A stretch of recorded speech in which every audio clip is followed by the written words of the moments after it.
2 বছরে যা করছে তা শেখ হাসিনা 17 বছরে করে নাই। ওদের তো শোকই যায় না। ওই যে স্বজন হারানোর বেদনা। আর নাহিদদের হয়েছে কি, এই যে আন্দোলনে কার চোখ গেছে, হাত গেছে, পা গেছে, কি মারা গেছে, এই শোকে বাসি না। ওদিকে বিক্রি করছে স্বজন হারানোর বেদনা, আর এদিকে বিক্রি করতেছে এই লাশের বেদনা।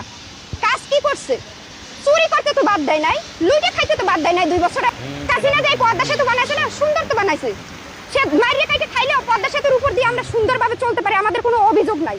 শেখ হাসিনা যে মেট্রো রেল বানাইছে না, আমাদের কোনো অভিযোগ নাই। মারিয়ে কাইটে খাইলেও সুন্দর, আমরা শান্তি পাচ্ছি। ওরা যে জাদুঘর বানাইছে 141 কোটি টাকা খরচ করে, আমরা দেখে শান্তি পাচ্ছি না, আমরা দেখে সন্তুষ্ট না। আপনি কি বলবেন? কি বলবেন? শেখ হাসিনার সাথে ওদের তুলনা করছেন? খেতে বাদ দিচ্ছে 141 কোটি টাকার হিসাব দিতে বলেন। মানুষ কেন কথা বলে না? মানুষ জানে না এই জাদুঘর করতে খরচ হয়েছে 141 কোটি টাকা। মানুষ এটা জানে না। তখন আমরা ব্ল্যাকমেলের শিকার হয়েছি, আমরা তখন ইমোশনাল হয়েছি। আমরা তখন যদি জানতাম যে ওরা রাজনীতি করবে, ওদের একটা এনসিপি নামের দল হবে এবং সেই দল জামাতে যোগ দিবে, এটা যদি জানতাম রাস্তায় নামতাম জীবনেও না। ওদেরকে সব মারে আমাদের সামনে যদি লাশ ফেলাই রাখতাম, আমরা লাশের উপর পা দিয়ে পাড়ায় চলে যেতাম, তারপর আমরা আসতাম না, কখনোই আসতাম না।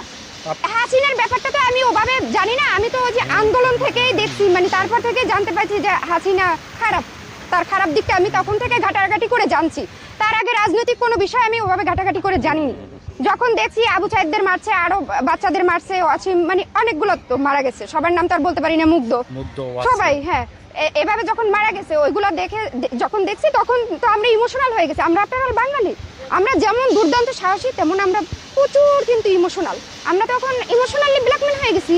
আমরা তো এগুলো দেখছি, দেখে আমরা সবাই রাজপথে নেমে গেছি। কে নামে নাই বলেন? ওই সময় রাজপথে ঢাকা শহরের কে নামে নাই বলেন? সবাই নামছে। তারেক রহমান উদ্বোধন করছে, তারেক রহমান কোনো কাজই করে নাই। এই জাদুঘরের বিন্দু মাত্র কাজ তারেক রহমান করে নাই। তার বিএনপি সরকারের উপরে এটা কিছুতেই চাপাইতে পারবেন না। এটা বিএনপি সরকারের উপরে চাপানোর কারো ক্ষমতাই নেই। এইটার যখন কাজ হয়েছে, এটার যে ভিডিও প্রমাণগুলো যখন আছে, তখন বিএনপি সরকার ক্ষমতাতেই আসে নাই। বিএনপির উপরে এটা চাপাবে কি? ওরা তো হচ্ছে শয়তানি করছে, বলতে গেলে ভাষা আবার অন্যরকম হয়ে যাচ্ছে।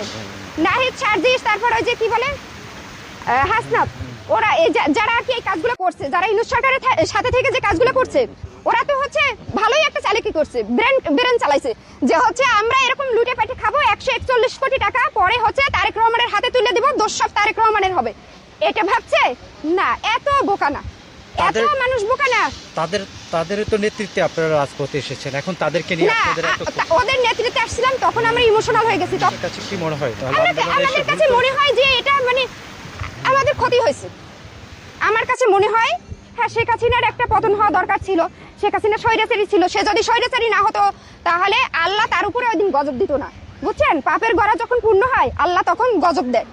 যেহেতু তার পতন হয়েছে তার মানে তার পাপ ছিল, এটা আমি বিশ্বাস করি। আল্লাহ তখনই মানুষের বিচার করে যখন তার পাপের গড়া পূর্ণ হয়। শেখ হাসিনার পাপ ছিল, তার পতন হওয়ার দরকার ছিল, কিন্তু তার পতনের মধ্যে দিয়ে ছাত্রদের এরকম ক্ষমতায় আসার দরকার ছিল না। এবং আমার বিশ্বাস, আমি বললাম শেখ হাসিনা এরকম কাজ করছে। আপনার কি তাহলে আপনার কাছে আপনার দৃষ্টিতে কি মনে হয়? আমার দৃষ্টিতে মনে হয় যা ছিলাম, মানে যা ছিলাম 17 বছরে তাই হয়েছে, তার থেকে বরং খারাপ হয়েছে। এখন বাক স্বাধীনতা যা পাইছি না, ওই ধরুন আর আমাদের আরো খারাপ হয়েছে, ওই ধরুন আমাদের আরো খারাপ হয়েছে। এখন জানি না, আল্লাহ জানে তারেক রহমান সরকার কি করবে। আশা করি উনি ভালো কিছু করবেন, কিন্তু উনি অত্যন্ত ভদ্র, আর ভদ্র মানুষের বাংলাদেশে আবার জায়গা হয় কম, বুঝছেন?